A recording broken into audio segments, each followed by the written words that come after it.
welcome back here on stage. I'm looking forward. Thanks for your really interesting keynotes in the morning. First of all, I want to know you a little bit more in a private way. So, first of all, what was the last thing you Googled? Wow, the last thing I Googled. I think it was actually, I was looking last night for a brew pub to have local artisanal beer at near the hotel. You found some? I did, yes. You found a lot of? Well, it's not hard to find good beer in Germany. That's really true. Owen, what's the most inspiring book you read? Oh, okay, right. Yeah, I was just thinking through my Google searches. Surprise, surprise. The most inspiring book, I mean, Noah Harari Yuval's *Sapiens* on the history of humanity and where we're going. I mean, actually, his series of books have been really inspiring over the last few years, just giving us that huge, sweeping perspective of where humanity is right now and putting that into some sort of cosmic context. This sounds really, really interesting. Maybe I should read it as well. Venkat, what is your favorite Netflix series?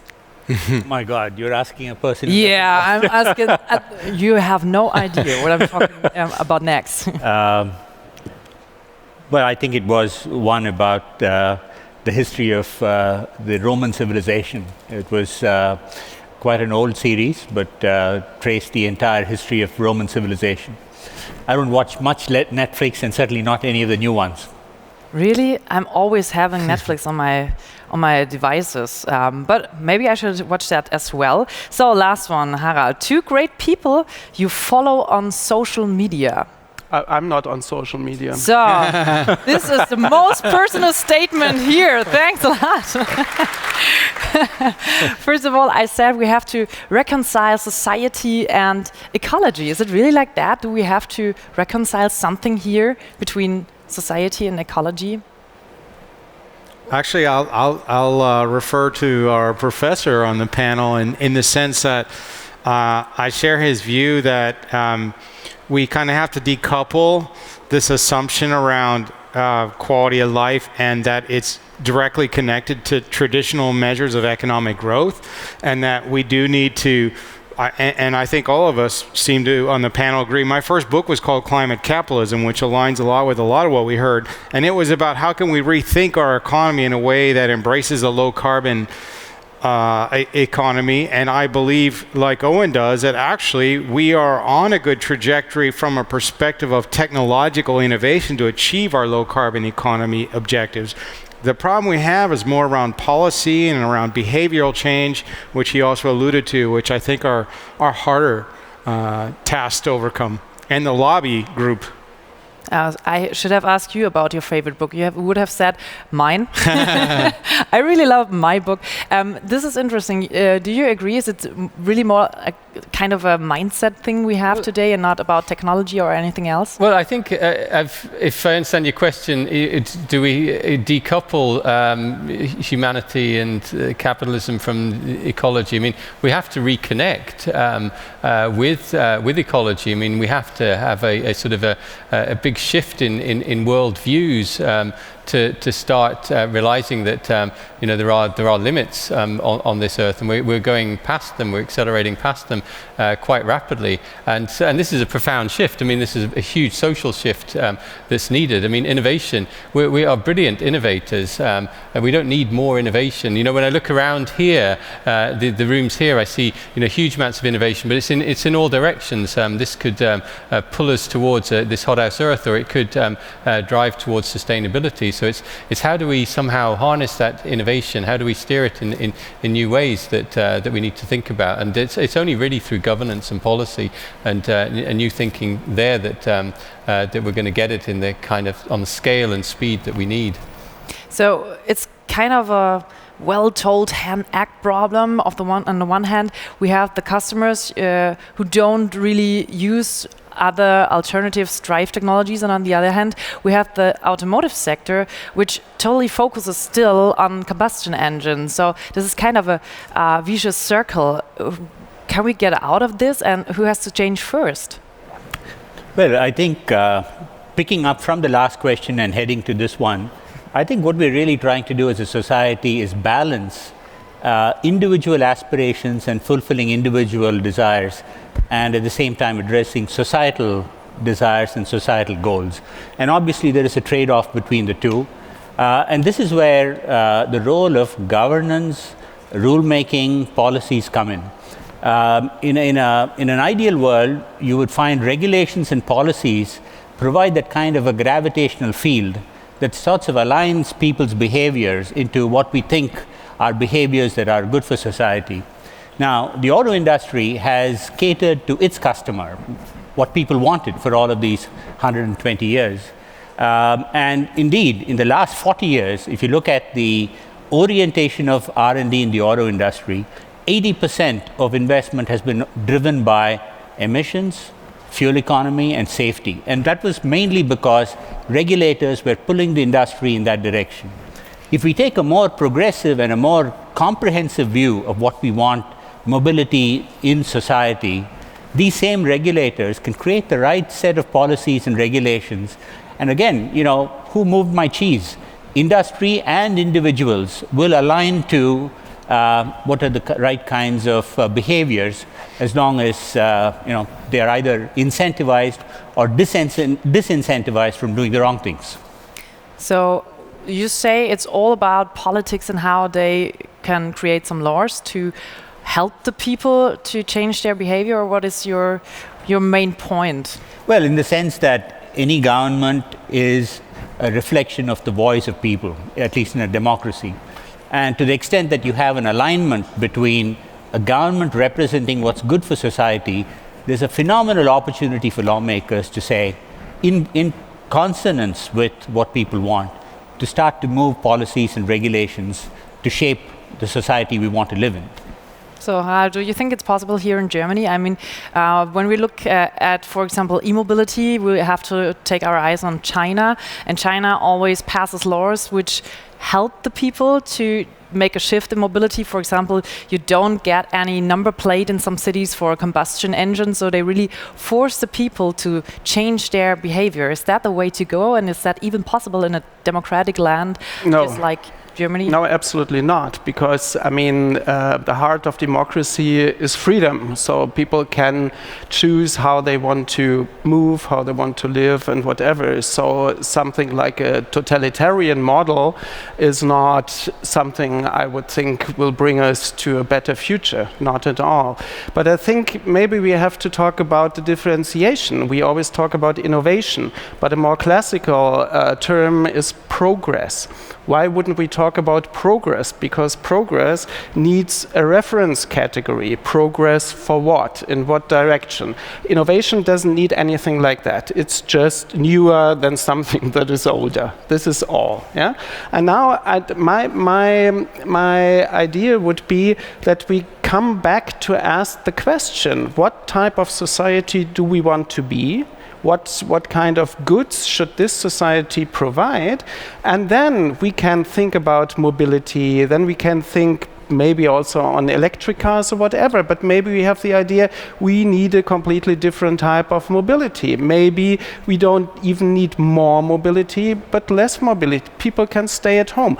One of the unsolved riddles of mankind is that we can communicate better and better, and mobility is also rising more and more. People can stay at home. Why would they move all the time? And I'm sure each of you is suffering from too much mobility. I like to not move. But why don't we talk about these things? Why don't we talk about the mode of progress we want to have in the future? And this is a social and cultural question and not a technical question. All right, let's talk about that one here. That's why we're here. I really appreciate your questions. I have a comment on that. I think, you know, a precursor to mobility is actually urban planning. There's a lot of precursors to mobility, but one of them is urban planning. And one of the reasons I prefer to live in Europe and not in the US, where I'm from, is that the cities are amazing in Europe. The cities were built before cars were invented, and they were designed for people, not for cars, and they were retrofitted for cars, and that makes them easier to retrofit back for a post-car future. And it really does extend his argument in the sense that I think the best designed cities are the ones that actually minimize the requirement to have to move over long distances. And what does a best designed city do then is it enables good mixed use urban planning where children in any neighborhood have easy access to green space, where there's commercial and retail and restaurants and supermarkets within walking distance of every neighborhood. And these are things that are actually not futuristic. They're things that have been executed throughout centuries in Europe. Copenhagen is a good example of a city that's been leading in this area for a long time and has very ambitious goals around proximity between people and things they need access to. And then I think the mobility layer goes on top of it. You need to have better urban planning. And then when you have better urban planning, then you see what is the right mobility mix that makes sense for this community based on the design of the city.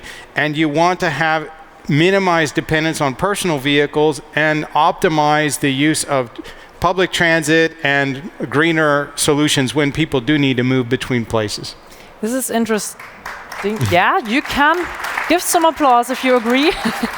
Coming back to the question, thanks for that, but I just want to have answered this question because you say we have to discuss and we have to think what society do we want to have in the future. So who should answer that question? We on the stage, the people themselves, how can we find out what's the answer of that? Because we're so many people. I mean, you can start right here, we can ask them, but it's very difficult to get a picture. I mean, as long as we are talking about democracies, the answer is very simple.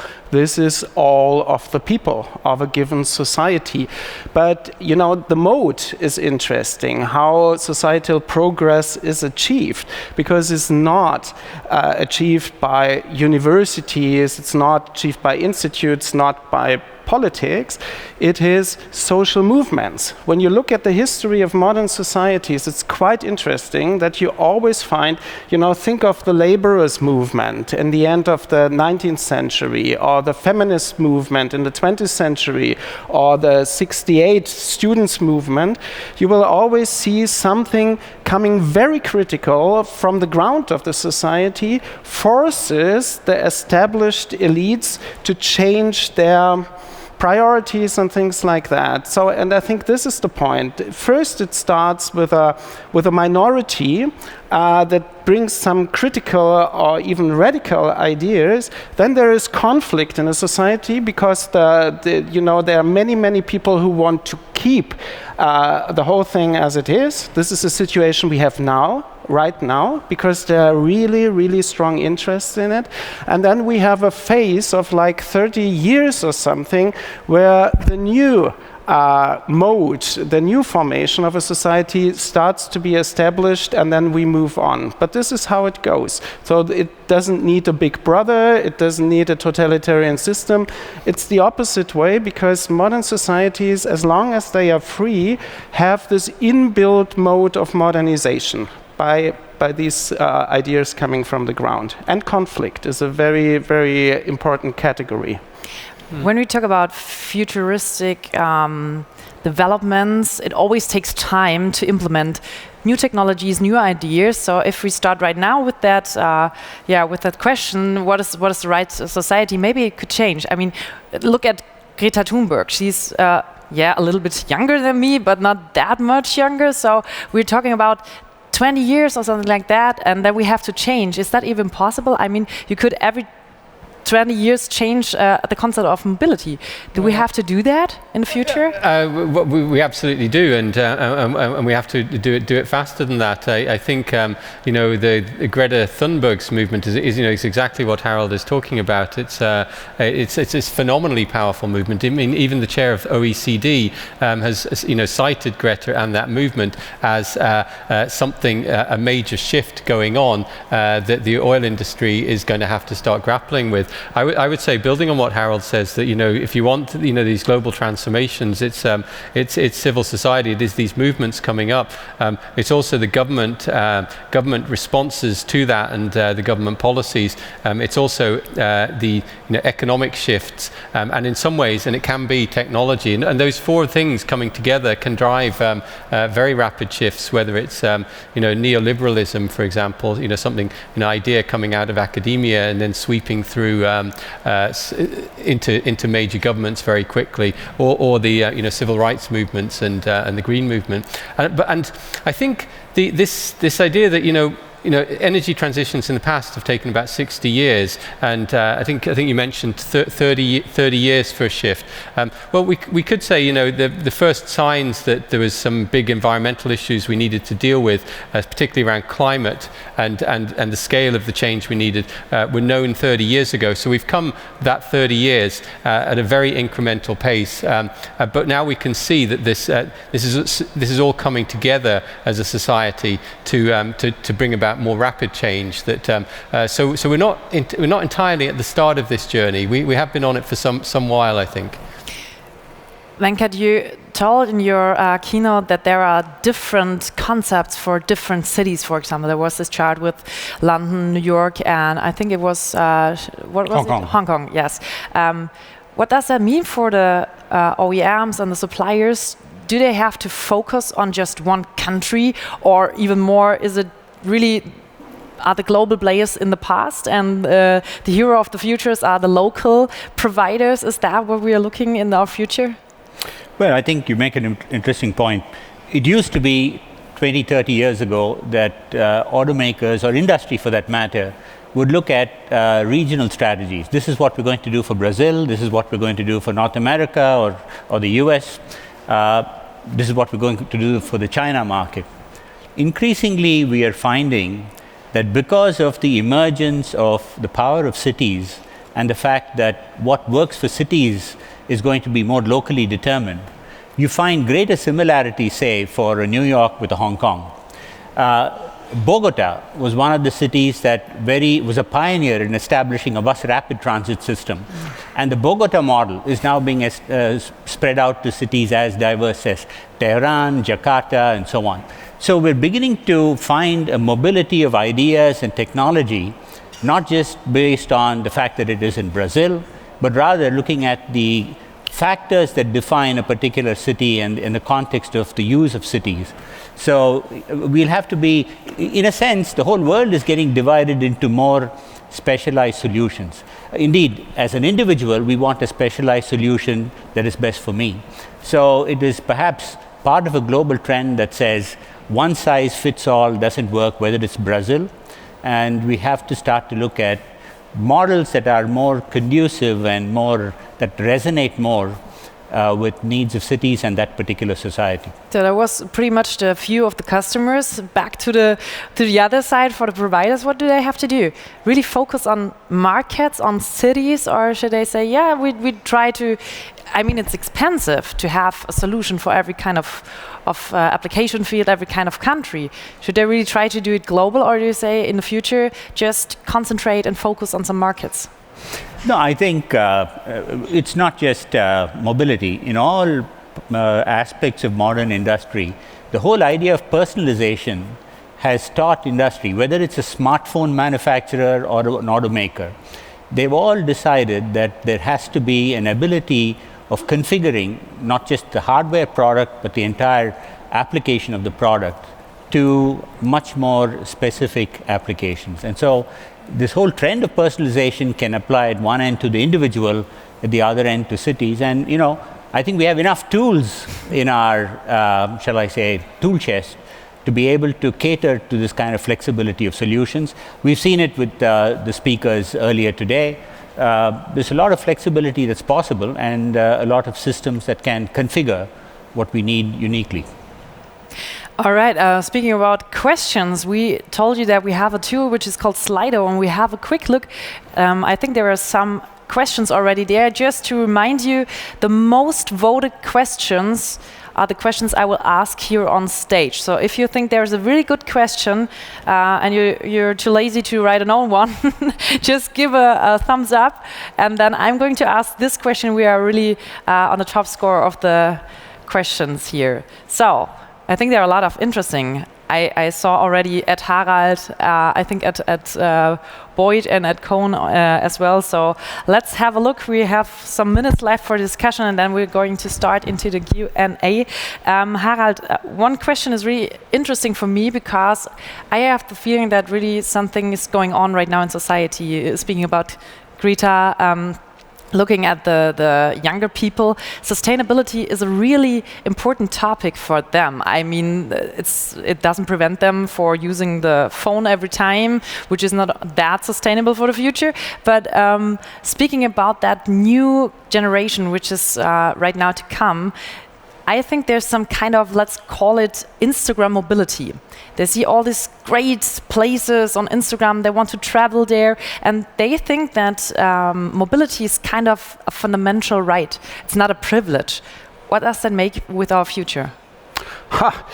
I think in some way you're totally right, because what was a car or a motorcycle for my generation is traveling, long distance traveling for the young generation now. This is something where they accumulate status, what they are talking about, and things like that. So, and the problem is that, of course, in terms of environmental problem, this is destructive type of lifestyle.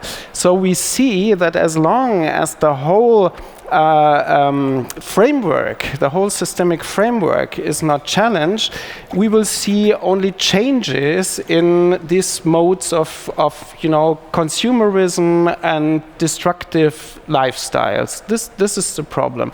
On the other hand, we have now this already mentioned Greta Thunberg and Fridays for Future thing, and I think there's something really, really interesting in it, because it's the first social movement that I can think about that is strictly based on scientific conclusions. Yeah. And this makes something really puzzling, because normally we would think that the young people in a given society are the people with the fantasies, with the illusions, with the dreams. And now we have the complete reverse situation, that all the adults are the illusionists and the dreamers, because they think we can carry on through the 21st century, while the 15 years old say, no, this is wrong. We have to be realistic. We have a problem. We don't have a solution in the moment, but you have to now start to cope with the most serious problem we have in this century. And this is something really forceful. And the other thing is what they do, and this is again not a technical, this is not about CO2 emissions, it's about justice. Because the youth movement is about justice, it's about intergenerational justice. And what they say is, you take the future away from us and we won't let you do this. And this is very strong. And then the third thing about social movements is you can never anticipate what the result in the end is. So in a moment it might look very promising for you and for me, and so what is going on there, but you never know what path it will take. If it becomes more fundamentalistic or more radical, or it disappears without any significant thing, and so therefore the challenge is also, and much more to the adults, because just to realize what this movement is about is our task to operationalize, to fulfill. I think this is the thing that we learn in a moment. You have to be careful. If there's someone from the federal government, they want to recruit you, because it's really passionate what you're doing here. I like that one. It's really cool for the future.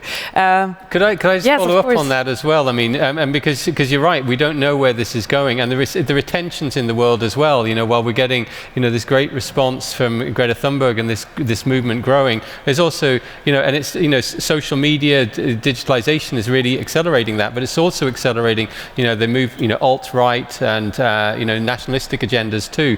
And we don't know where these are going to take us, but, that's certainly, against some of these movements. But, there is, something really tangible happening here. There's in Sweden, there's a new word has emerged, flygskam, flight shame, flygskam, and it's last year, the number of flights, passenger numbers, it's always expected to increase. I mean, that's the trajectory that we're told is unavoidable. But in Sweden, it didn't. Last year, out of nowhere, it leveled off and dipped a little bit. And this is down to these movements actually having, a tangible impact on people's behavior. People are embarrassed to go on flights now. I mean, they're still taking flights, but they're not posting as much on Instagram, in Sweden at least, because of this. And we can measure that. So something strange is happening. Something strange is happening. I totally agree. I want to make a quick round with you because I have one question which is for all of you, and I want to have a short statement, as short as possible, to this question. So what do we have to give up radically to shape the future right? Whoa. Who's the quickest one in thinking? Well, I mean, from our analysis, I mean, your quality of life will be better off without fossil fuels. You can easily halve your fossil fuels emissions and have no real impact on your quality of life. I mean, that's your health will be better. You can your career can be better, etc., etc. I've got two. All right. They'll be I count fast. that. Just talk a little bit faster. Our assumption that we all have to own and possess our own vehicle, to tie it to the theme of the event. And the second one is red meat. Is red you? Yeah. Red meat. Yeah, all right. I thought you say right me. Oh, this is also a good point. You have to change with yourself. Everyone says, yeah, change. Do it. You can do the change. I'm waiting for you. So, Venkat. No, I think it comes back to this balancing of individual rights and individual needs versus societal objectives. At some stage when we live in society, we've signed up to live by norms, live by regulations, so that we can be part of society. To ask for extreme individual freedom while you live in a society is not going to be compatible. So there has to be some degree of willing to say, for the price of being a part of society and being a part of that society's goals, I will have to curtail my personal individual freedom. Now, whether that means the right to own a car, whether it's the right to the kind of diet I want to use, the right to travel to Malta for a vacation, all of that has to be a part of the sacrifice between what's right for the individual and what's right for society. Wow, this is a strong statement. Thanks for that one. So, Harald. What was the question? The question, yeah, you need some more time to think about that one, was what do we have to give up radically to shape the future right? What do we have to give up? Political passivity. Mm-hmm. I think this is a crucial point. Future is not something that happens, but future is something that has to be designed. And the responsible persons for designing the future are all of us, as long as we feel responsible for our actions and responsible for the development of our society. I mean, this is something where especially hyper technocratic and consumerist society takes the responsibility from each of us. This is a tendency because Alexa thinks for us and will do everything for us. And I think we have to get rid of this basically wrong idea. Good points. So I'm always, yeah, we can do that. I'm already having a look at the questions, and now it's time for Q&A. We have some minutes left, and I take the first one. And I'm very glad that you really voted up these questions because I saw it before, and I think it's really, really interesting. Tyron asks, many visions of the future mobility are for high-income countries, but what is the future of mobility for low- and middle-income countries? Pretty good question. Thanks for that. Well, I mean, the opportunity for developing countries, low and middle-income countries, is to actually bypass some of the issues we've created here in wealthy nations, and learn from them and develop mobility strategies that are sustainable, reduce pollution, that are efficient. I mean, the problem right now is that the urbanization strategies in developing countries are following the urban sprawl of North America. It is following the least sustainable of all models, and that we need to somehow find ways of addressing that as a matter of urgency. What Owen just said is exactly where I was going to go with that, is the issue. So I've lived in some lower and middle income countries, particularly in South America, and they aspire to the American way, and the American way is owning 2 cars and live in the suburb in a house that looks just like every house around you, and that's the style they aspire to. And furthermore, if you go back to my point earlier in the conversation about the role of urban planning in changing how we think about mobility, that most of the cities in the developing world have developed in a very poor manner, and it's really hard to retrofit those for a much more sustainable, low mobility, low carbon economy. It's going to take some investment, and I think some support from multilateral organizations like the World Bank and others to really invest. There are some examples of cities like Jakarta is disappearing, so they're going to build a new city, and so you look at some of these developing countries that have the opportunity to build a new city, and let's hope they do it in a way that's better than the way they developed their old ones. All right, I think, and I hope it's fine that we mark this question as answered. So next one is, how can privacy be granted with the growing connectivity when data collection already is a big issue? Maybe the other two this time. Do you want to start? Okay. Well, I think we have seen the benefits that we get with the use and the processing of data. So there is a certain attraction to harvesting the value of the data. At the same time, we are increasingly becoming aware of how badly this data can be misused and the kinds of vulnerability we have to such open availability of our data. So I think, like everything in human civilization, we're going to come to some sort of a middle ground. I think we're going to negotiate and agree to extract certain value that we believe is worth the risk, and for that we will sign up for a certain amount of opening of that data.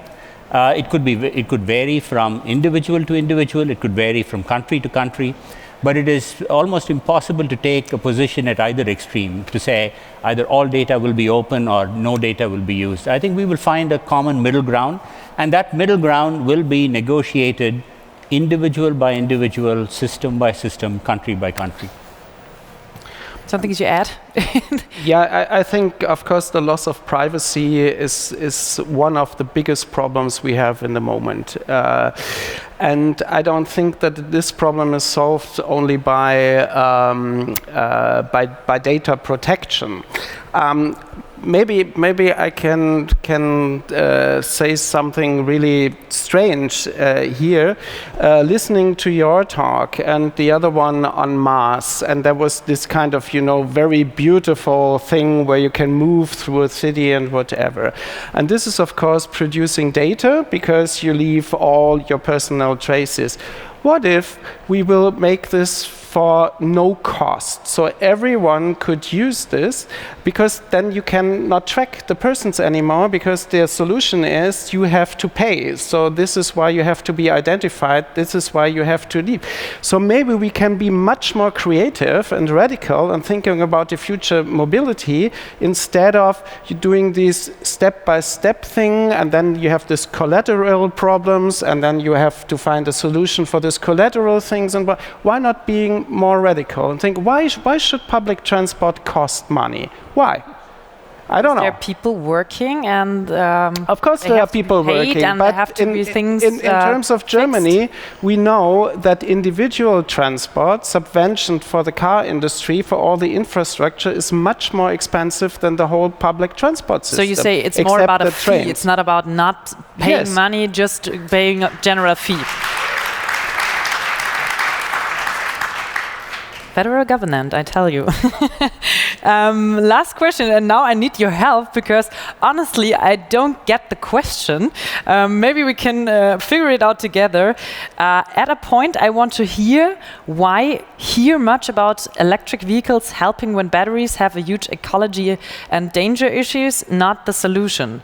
Does anyone get this question? So I think it's about what are we talking about? That one when we have still these problems. I guess it's getting to the point that electric vehicles do have an environmental footprint, and some critics of electric vehicles say, well, what's the point in going to EV? They're just as bad as fossil fuels, and in the long run, and they bring other issues. And I think in your presentation you pointed out that every new technology brings with it other problems. I mean, for sure, I don't think anybody is claiming that electric vehicles are without ecological issues, but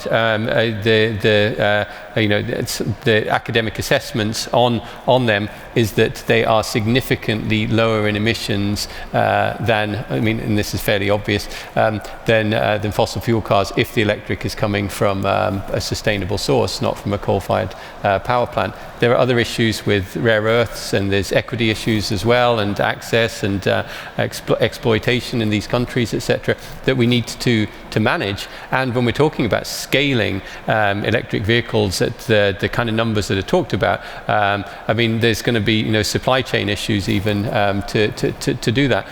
But as everybody here has pointed out on the panel, electric vehicles are not the solution. They're part of a solution for sustainable transport, and shouldn't even be seen as the main thing.